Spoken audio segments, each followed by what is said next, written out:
Story 1. I had a brain tumor and remember nothing from December 2019 until November 2020 when it was removed. Story 2. I closed the doors to our facility while families pleaded on the other side of the glass. I contracted COVID-19 finally, 20 days before the vaccine was available.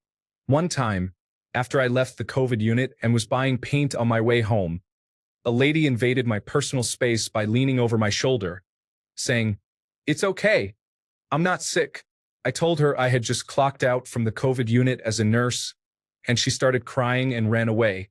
Story 3. I had a baby during the lockdowns, and 3 weeks later, I developed mastitis pretty badly on a Sunday night when most doctors weren't open. I had a high fever, significant pain, and one breast was swollen, red, and hard as a rock, so it was pretty obvious what was happening. I called the nurse hotline, and they said to go to the doctor immediately because if I didn't, I would be hospitalized the next day. We packed the baby and me into the car and drove to the medical center 40 minutes away, which was still open. When I walked in the door, they asked, "Do you have a fever?" "Yes," I replied. "I have mastitis. It's pretty bad." They informed me that they were unable to see anyone with a temperature or respiratory symptoms because it could be COVID, and instead, I should go to the hospital. The hospital waiting room was full of people with COVID, and I had a 3-week-old baby. I kept explaining that I did not have any respiratory symptoms and that I clearly had mastitis, but they maintained they could not see sick people at the medical center. I ultimately realized I was getting nowhere, so we drove to another medical center, which fortunately agreed to see sick people. In the waiting room, I encountered another man who had just been turned away from the first medical center in the middle of a serious asthma attack. Long story short, the doctor I saw took one look at me, touched my breast, said, "Oh, that's not good," and gave me antibiotics. The whole thing took 2 minutes, and I was improving by the next morning. Story 4. I had a part-time job at an Apple store. The store closed for 4 months. They upgraded me to full-time pay while we were closed. I had a 4-month vacation with increased pay that did not count against my vacation time. Story 5. I worked in the intensive care unit during COVID-19 as a registered nurse. We were running short on ventilators, and patients' oxygen levels kept dropping despite adjusting medications and suctioning. The ventilator ultimately malfunctioned, and I had to manually bag the patient for nearly an hour because no other ventilators were available. All the ventilators were in use by other patients who were on their deathbeds. Every time I returned from a day or two off work, most of the patients who had been there before were now deceased. So many patients were placed in body bags. It was incredibly traumatic, and it is still disheartening to see people claim that it never happened or that it wasn't that bad. Story 6. January 2020. I have never-ending migraines and go to the hospital. It takes a few appointments, some CT scans, and some MRIs. "Doctor, I can't tell you what's wrong, but you need a neurologist as soon as possible." I get on that. "Neurologist, you need a lumbar puncture and a magnetic resonance phonography." February 2020. Thursday, the magnetic resonance phonography is in a portable shed in the parking lot. I have to change in a tent. It's February in Massachusetts. Friday. As I enter the hospital for the lumbar puncture, a man starts shooting. We run. A valet loses an eye. I then go upstairs and have my procedure.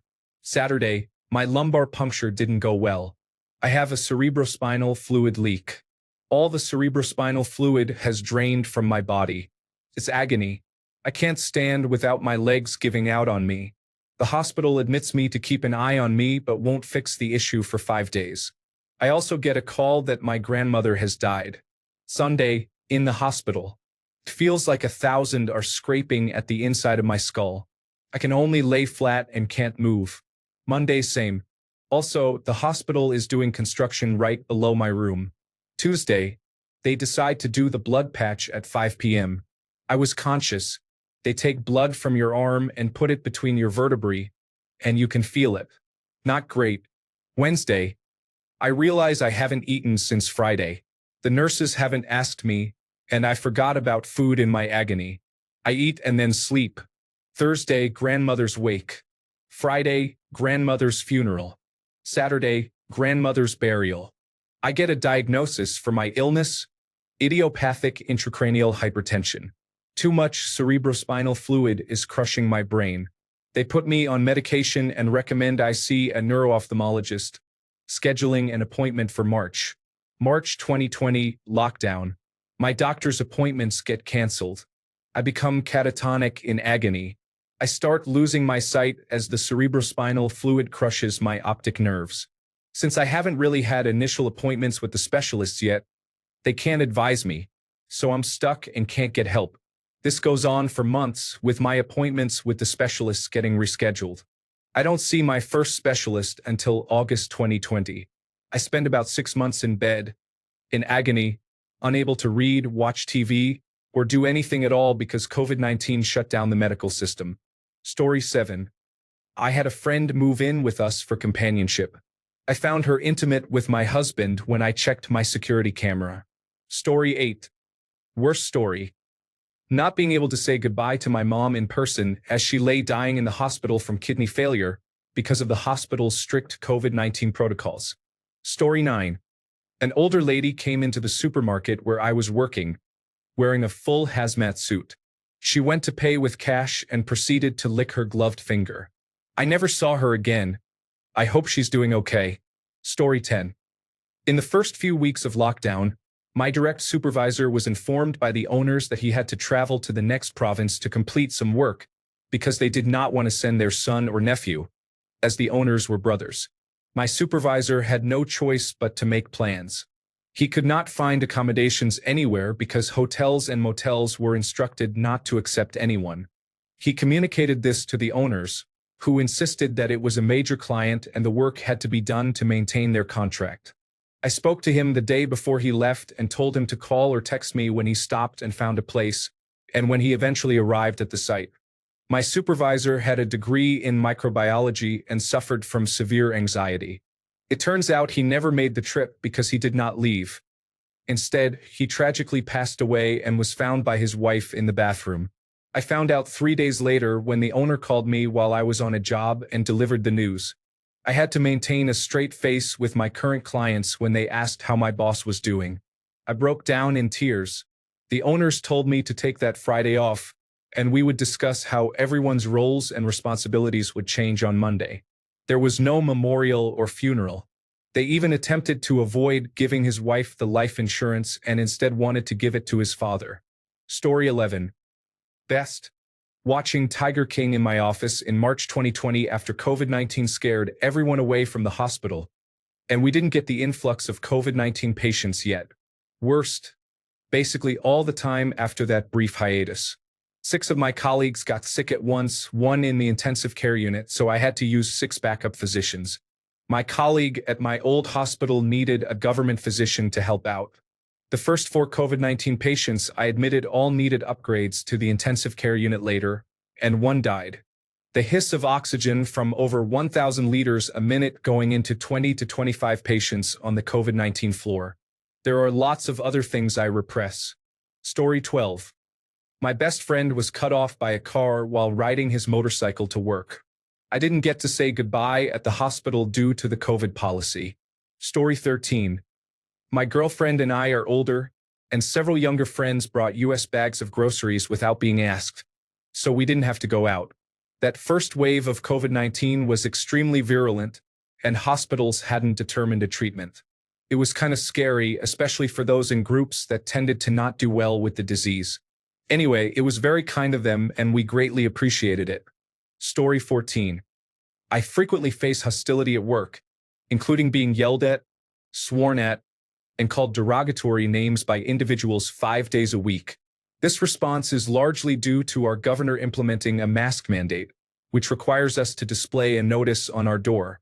Every day we experience negative interactions, and we have had individuals removed from the property. Additional highlights include that we briefly had the lowest gas prices in the nation at 83 cents per gallon. Since the casinos were closed but we, as a gas station, were required to remain open, customers came in to purchase entire rolls of $50 scratch-off tickets, totaling $750. We sold one of the $50,000 tickets, which was an exciting moment. Story 15. In the beginning of the lockdown, I made a point of smoking a cigarette and walking down an absolutely deserted street in the middle of downtown that is usually packed. It felt like an apocalypse movie. It was quite a vibe. I also want to share that I booted up a game for the first time in about 6 years. While playing, we had been away from the internet for a few days in the Tanzanian bush, and then a breaking news notification hit me that a novel virus had gone international. I made a lighthearted quip about how we were in trouble, and well, you know the rest. The timing could not have been better.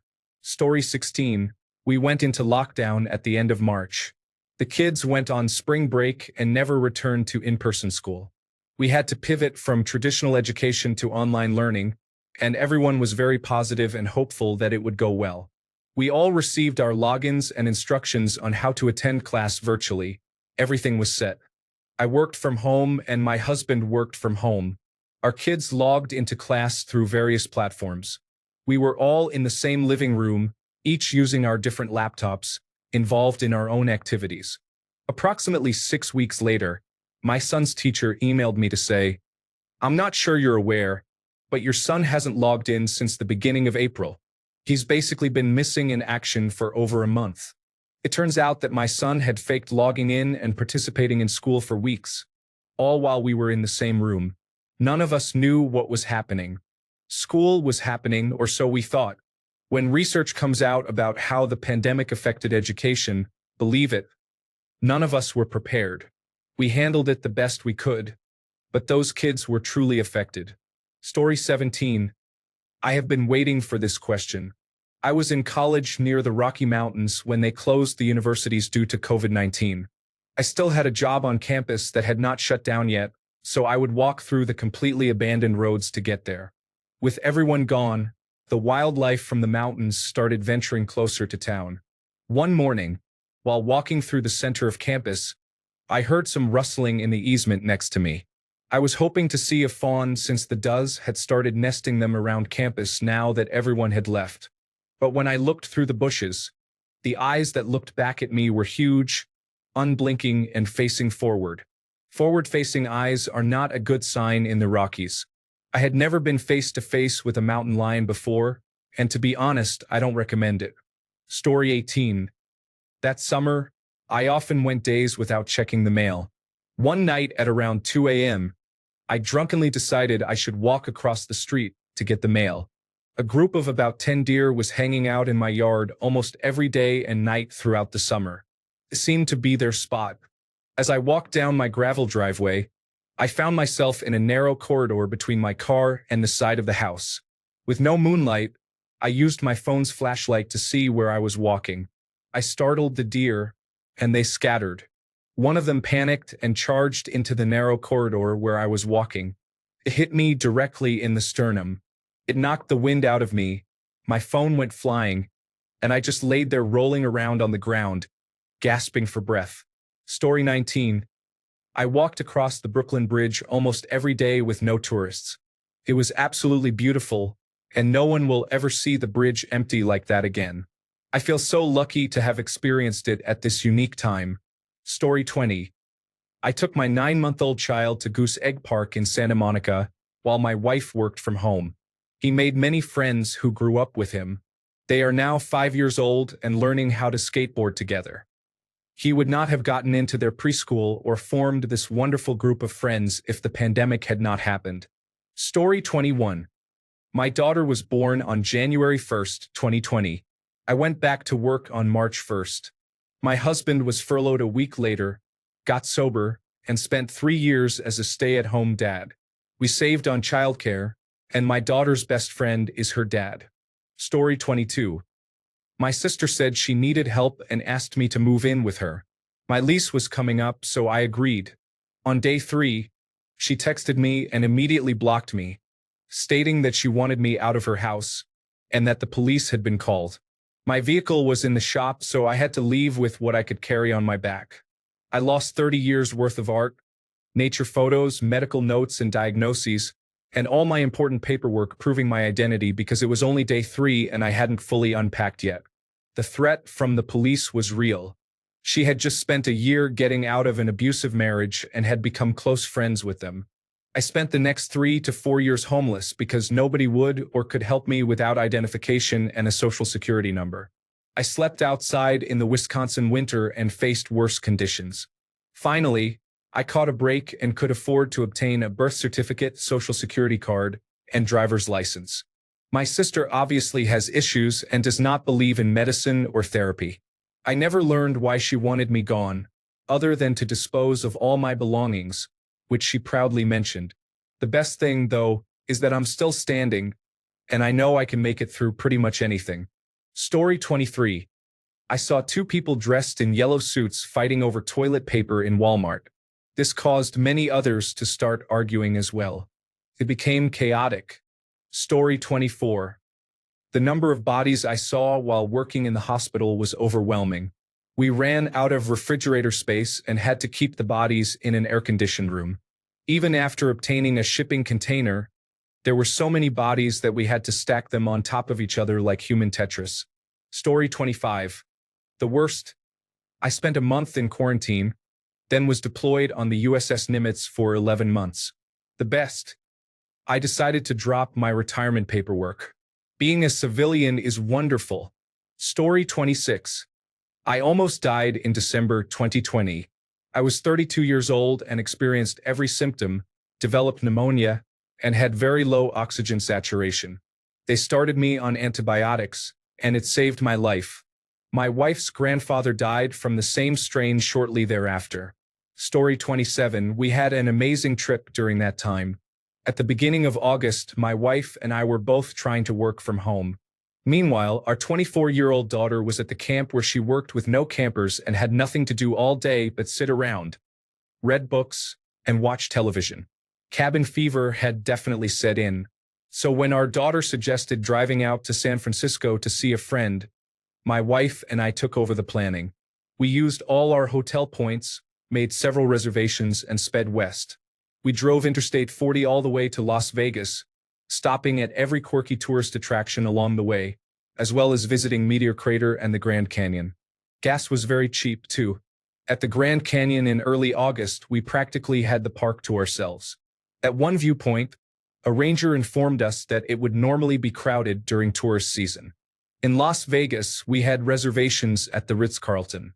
I arrived, and the valet told us, "Oh, so you're the guest," indicating we were the only guests at the hotel.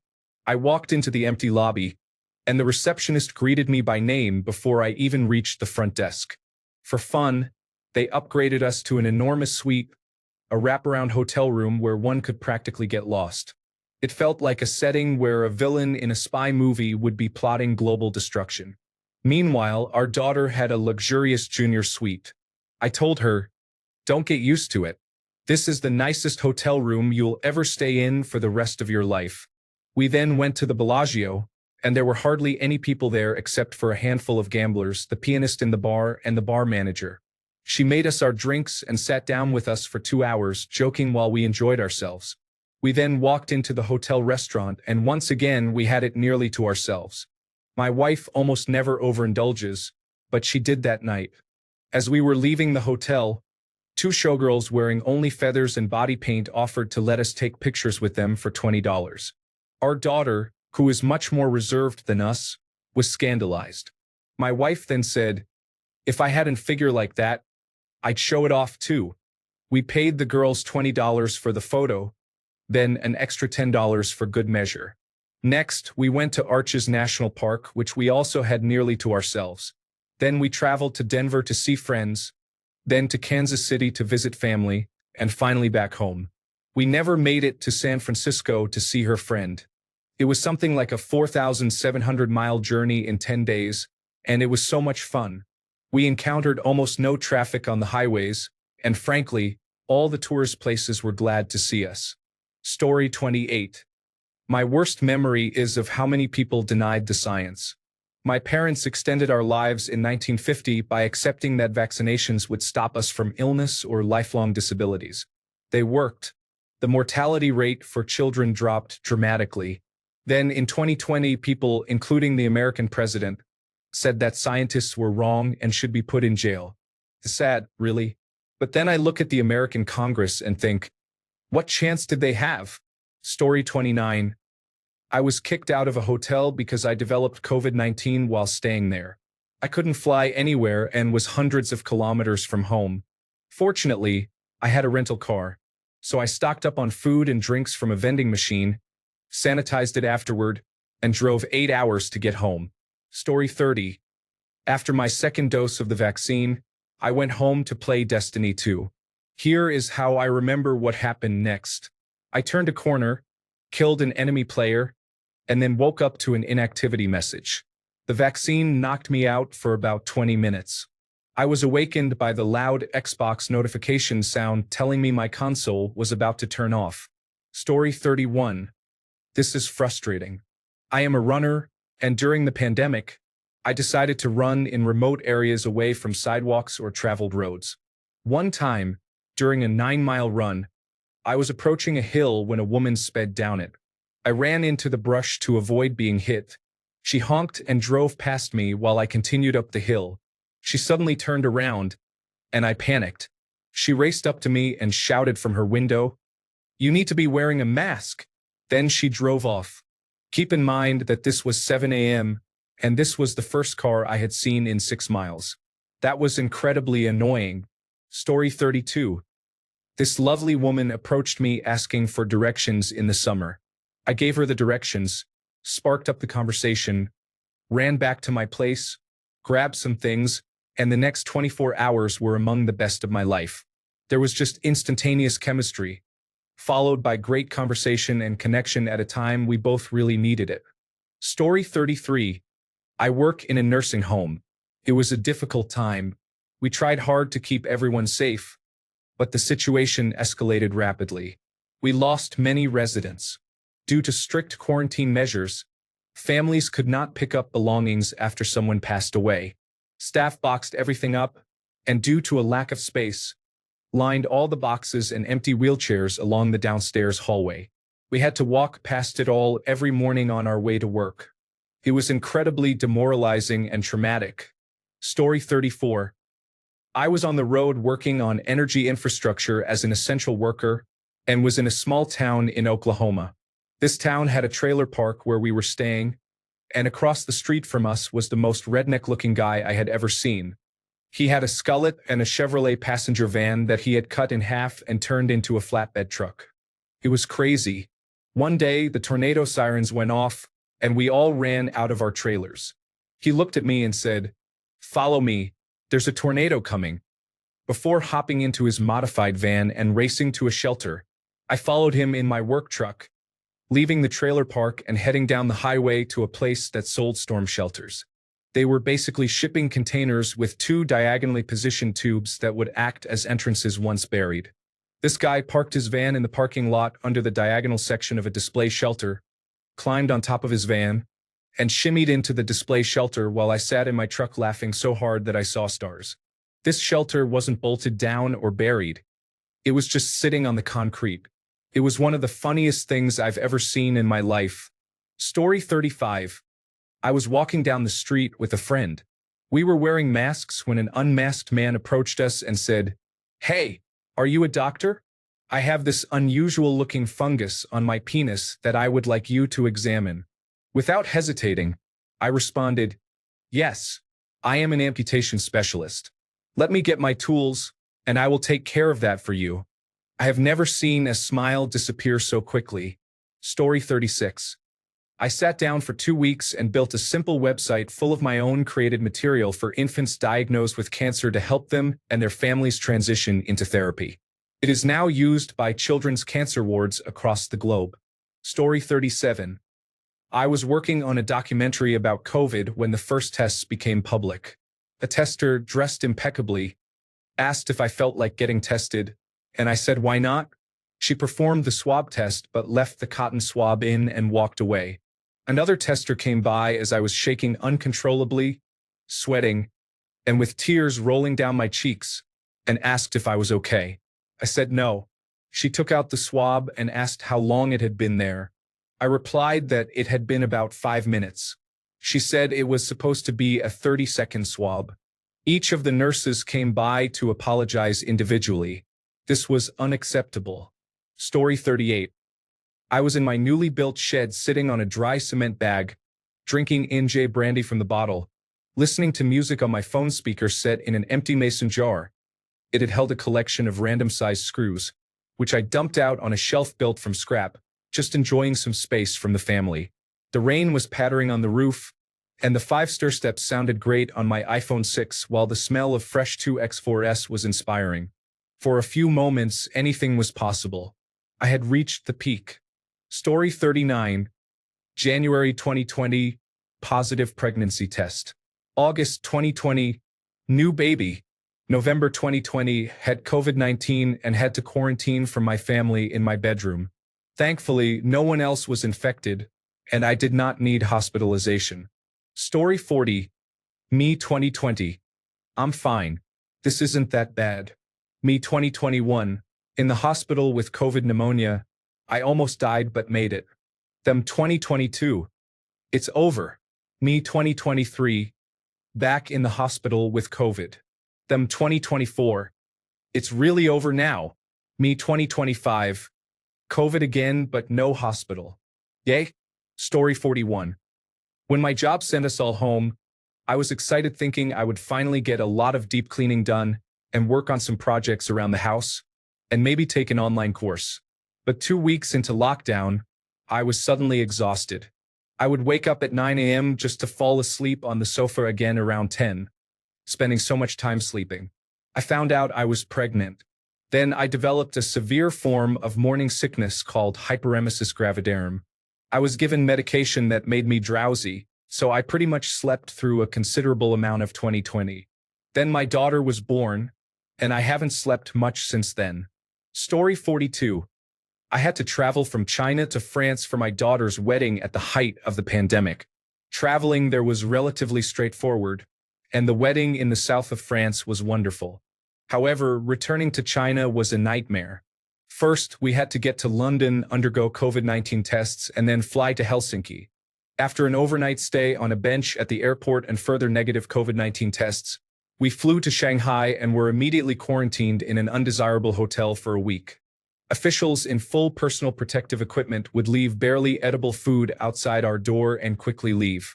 We then spent another week quarantined in a hotel by a lake in Suzhou before being transported by Chinese officials in personal protective equipment to our apartment for an additional 2-week quarantine.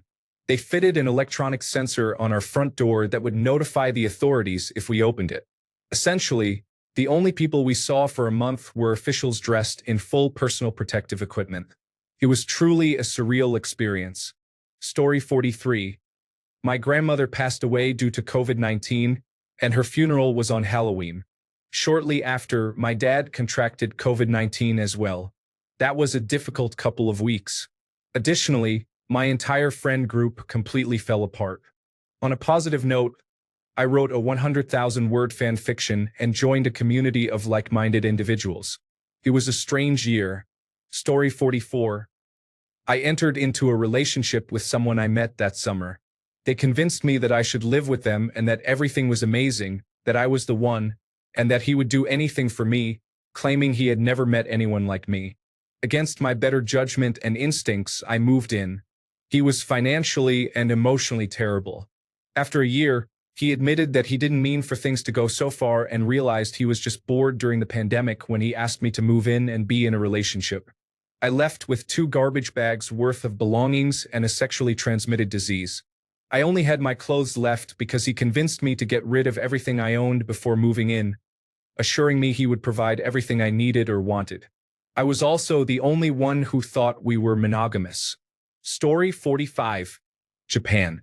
My job required me to travel throughout the greater Tokyo area, so my commute could range from 30 minutes to a few hours. During the pandemic, the trains emptied out so much that I could always find a seat. It was wonderful. Story 46. I was sitting at home, barely doing anything. As a result, I have no stories, good or bad. Story 47. My loneliness worsened during the pandemic. I felt increasingly suicidal during that period because I had more time alone. I prefer not to listen to my own thoughts. Story 48. I was laid off from the job I thought I would retire from and was unemployed for 7 months. Story 49. I spent 2 to 4 hours per day sitting on my couch and listening to my coworkers react on video calls. Eventually, when it showed no signs of stopping, I upgraded to a desk and office chair in our spare room and continued to spend 2 to 4 hours per day sitting there, listening to my coworkers react on video calls. I can't participate in video calls anymore. Story 50. Best. Surprising my parents with a garden gate visit for my dad's birthday. Worst. Losing multiple patients in a single shift or experiencing a miscarriage and not having my partner allowed at the appointment. Story 51.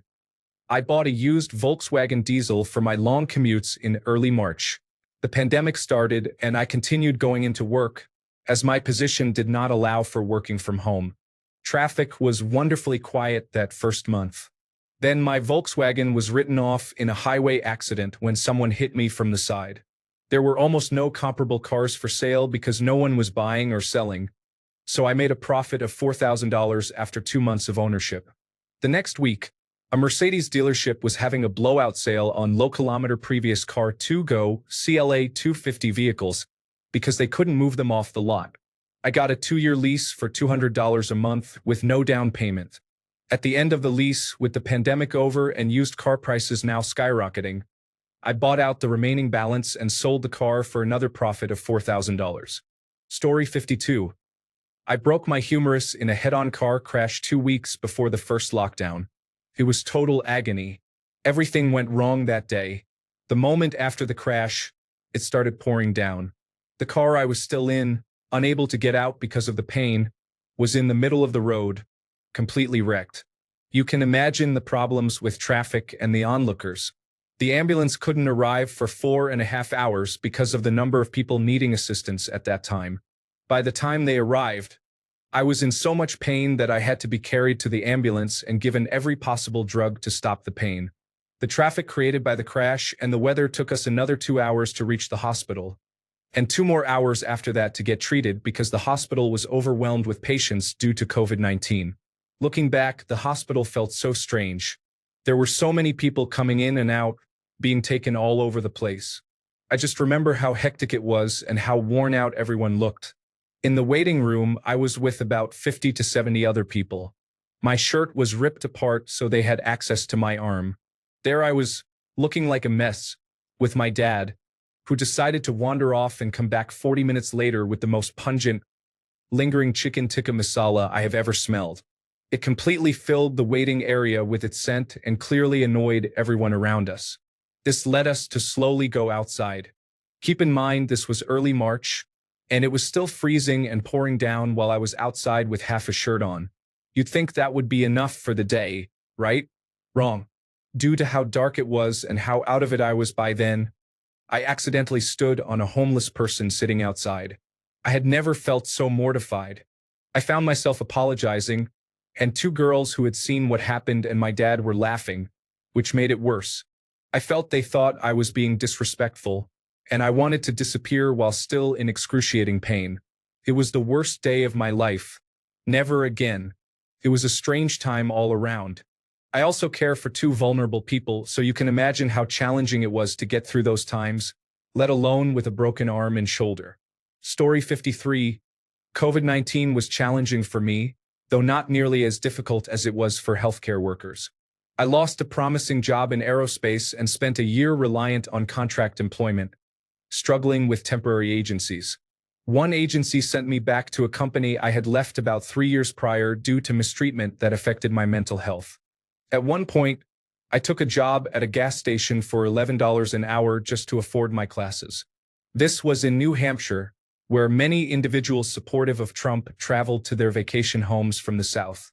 We were required to wear cloth masks at the gas station, or we could face termination. That did not stop some individuals from being disrespectful, spitting on us, and creating disturbances. I lasted 3 weeks before I quit.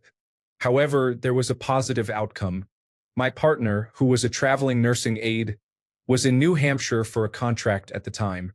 He reached out to me on a dating app, not for a date, but because he was unfamiliar with the area and needed a chaperone to a Walmart and laundromat. We continued chatting, which led to hookups and eventually to a romantic relationship.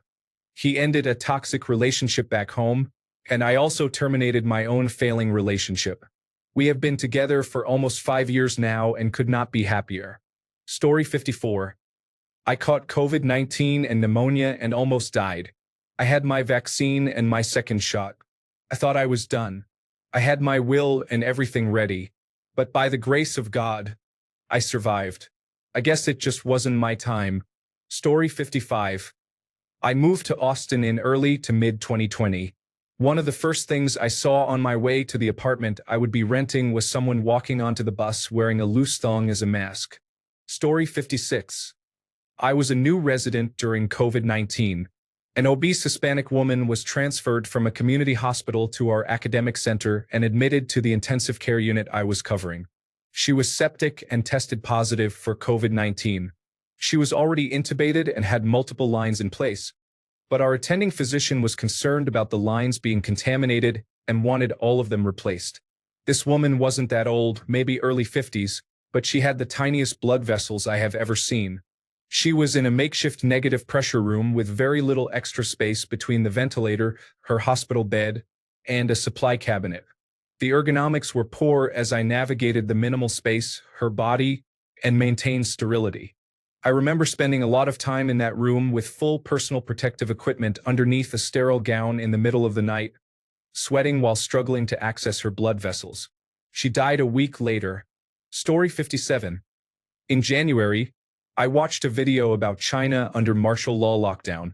I felt it was important, and my friend remarked that America could never do that. Story 58.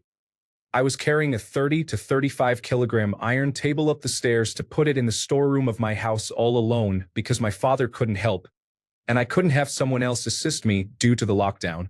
This table has a detachable component that acts as a shelf. It is kitchen equipment for restaurants. Somehow, I lost my balance, and the shelf rod penetrated my shoulder, leaving a puncture wound. It was extremely painful. At that time, COVID-19 cases were very high, so we were advised not to visit hospitals unless it was a life or death situation. I had to order a first aid kit and have a nurse assist me through a video conference to treat the wound myself. It was very painful, but I felt somewhat accomplished despite the situation. I was lucky it wasn't too deep. Story 59. I stayed in Yosemite with my family that summer, and we saw as many bears as people. More often than not, it felt like we had the whole valley to ourselves. It was truly a once-in-a-lifetime experience. Story 60. Wow, this thread. I got hit by a bus. Nurse, horrible things I will never unsee. Developing story about a bus. My loved one died. Bus. Nurse, horrible things I will never unhear. Something oddly positive. Nurse, we stacked the bodies like Tetris pieces. Speaking about buses. The first time I took a bus during the pandemic, I was so afraid I stuck myself in the corner and hid. Then the bus stalled. We were moved to another bus. I didn't get the details. I had my earphones on. Story 61. We had a person who was fully aligned with the Make America Great Again party. It was all false and insignificant. It turns out his role in life was to serve as a lesson to others. He was one of the few among us who actually died from it. Story 62. Best story. I worked in the office throughout the entirety of COVID-19, as I was a civil servant and a supervisor, and I had no children. I volunteered before you get upset. Every day that I drove to work on those empty streets, I watched the natural world come alive without the constant threat of humans. Deer appeared on Main Street, coyotes and turkeys wandered down the sidewalk, and hawks and owls flew overhead. I saw a snowy owl glide like a ghost through the snow illuminated by a streetlight and spotted a pileated woodpecker observing me as I observed him. The first moose in living memory jaywalked across the highway. For all the terror and pain, I was glad to witness these moments. Story 63. I had a bleeding ulcer that hemorrhaged after 2 years without symptoms. I ended up in the intensive care unit for a week, needing multiple transfusions. That was the worst experience. However, the best part was discovering who my true friends were. Story 64. It's ironic but true. I became ill with COVID and was hospitalized. I went to the nearest hospital where I knew some doctors and nurses, but no one really recognized my family. The following day after my admission, my brother was also admitted, one floor below mine. Here's where it gets amusing. My brother and I resemble each other quite closely. So as a lighthearted joke, I asked a nurse I had befriended to deliver a message to him, since I couldn't use the phone. She went to deliver the message and returned, saying she thought she had made a mistake and came back to check on me. Here's the strange part. I was in room 403, and my brother was in room 304. Story 65. I met my girlfriend early in the pandemic. She moved in with me quickly to escape her abusive parents. At the risk of being crude, new relationships can be intense, especially when living together. It was wonderful. 5 years later, we are still going strong. Being cooped up with a new girlfriend was a great experience. Story 66. In Kroger, where there was a limit on how many packs of toilet paper customers could buy at a time, a man filled his cart with it. A store manager noticed this and began taking packs out of the man's cart and handing them to people walking by. I thoroughly enjoyed that. Story 67.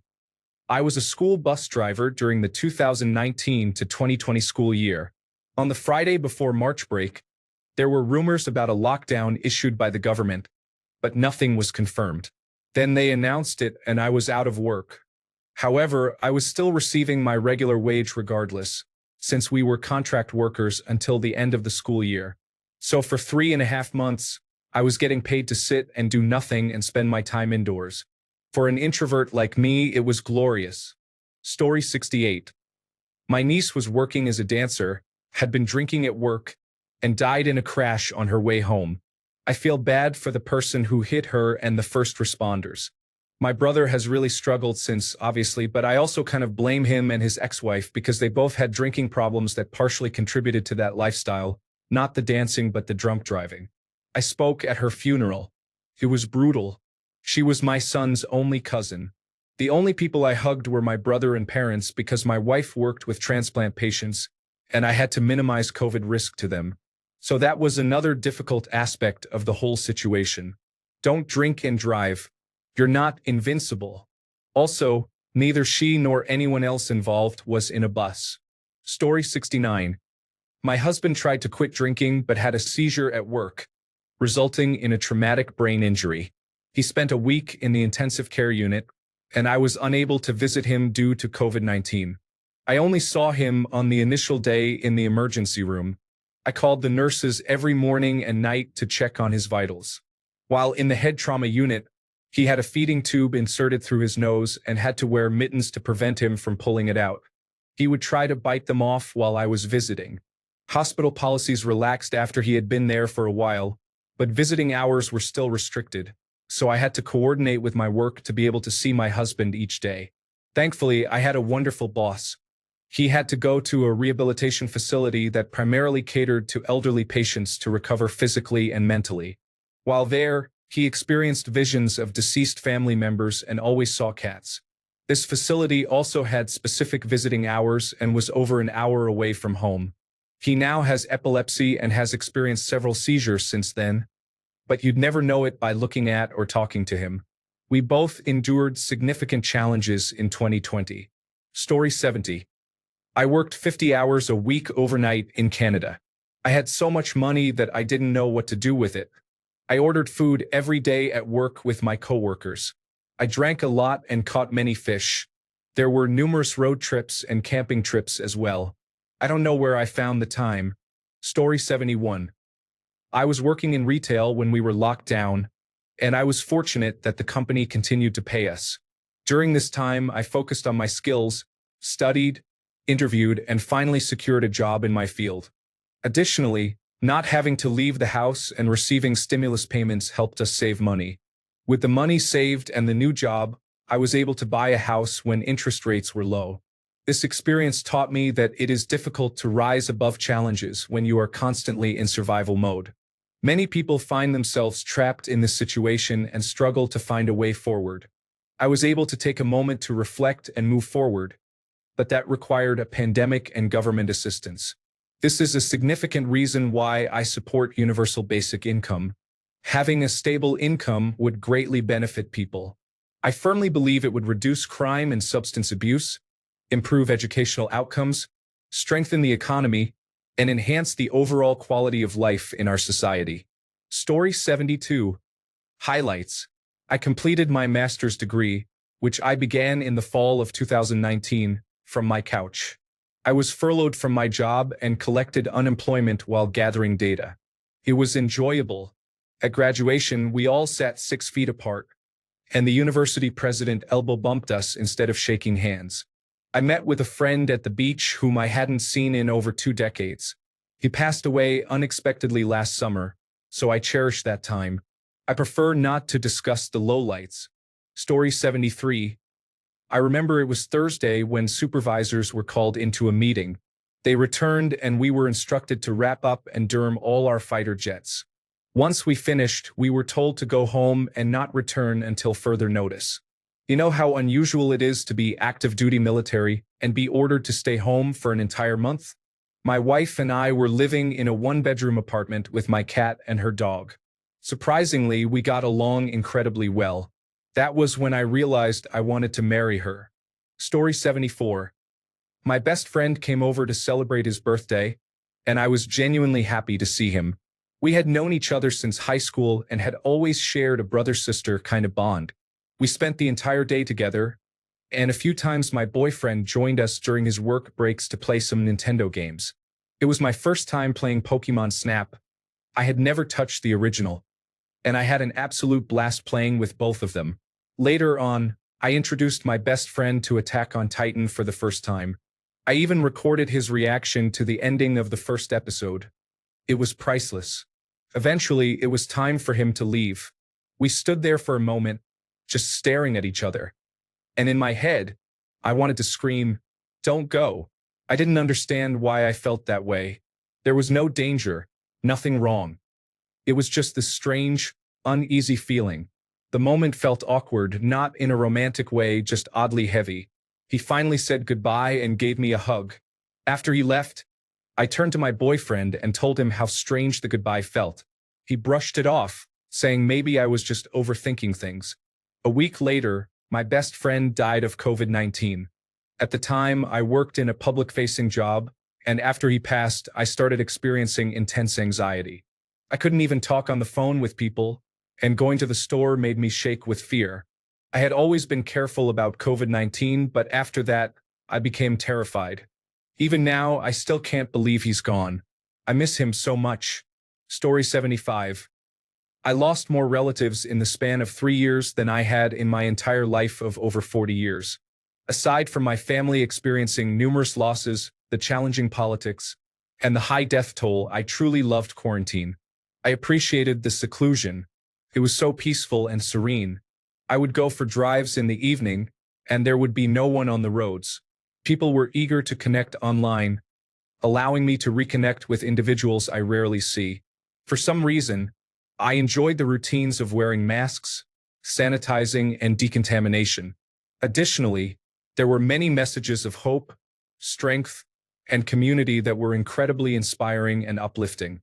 Story 76. COVID helped save my marriage. My husband and I were separated. But because of COVID, not having to work, and having nothing to do, we started spending time together again and realized we still love each other. Life just got so busy that we lost sight of who we were.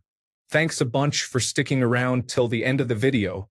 Remember to subscribe, and until next time, stay awesome and goodbye.